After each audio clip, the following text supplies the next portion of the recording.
I do want to move on to Bryce Young, and I'd love to hear your thoughts on what's happening with his benching and him psychologically. And I'm wondering if you could put on your quarterback helmet and think about what it's like to be in his head right now.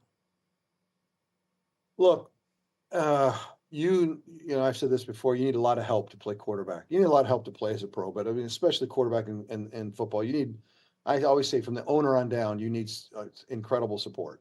And so first round draft choices to the worst teams, history is, there's a lot of bodies that are thrown against the rocks on that one. Like the history is not great. The success rate is really low. So let's just say that Bryce isn't getting the help that's necessary. What I would say is, but Bryce hasn't also sent up the flares or the smoke signals that I think players that are going to see their way through it send. And I don't know how to describe that any other way than it's an eye test for me. And I've seen people in really bad spots, but I could tell that if they got the help they needed, they'd be fine.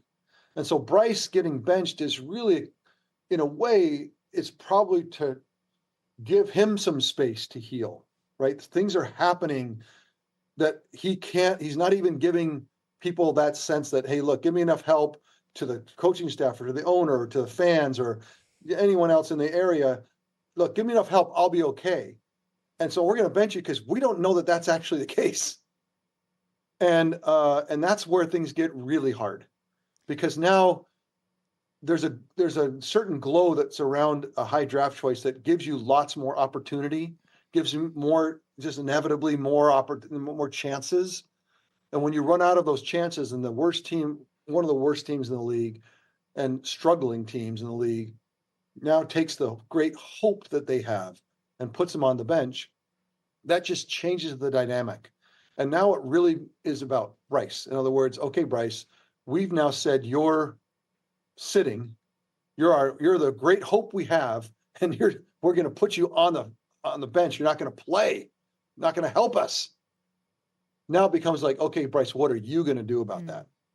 And so that's what's happened here, is that now Bryce, the lights go to him, and he has to now make the changes in practice as a backup, doing scout team, showing his grit, that he can learn and grow in a really, really tough environment and get back on the field and show, yes, even though things are hard, I'm not getting the help I need.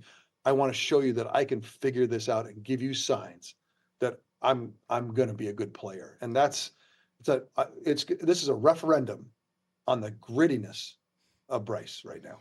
Check out new episodes of What the Football with Suzy Shuster and Amy Trask every Tuesday. Watch us on the Rich Eisen Show YouTube page or follow and listen wherever you get your podcasts.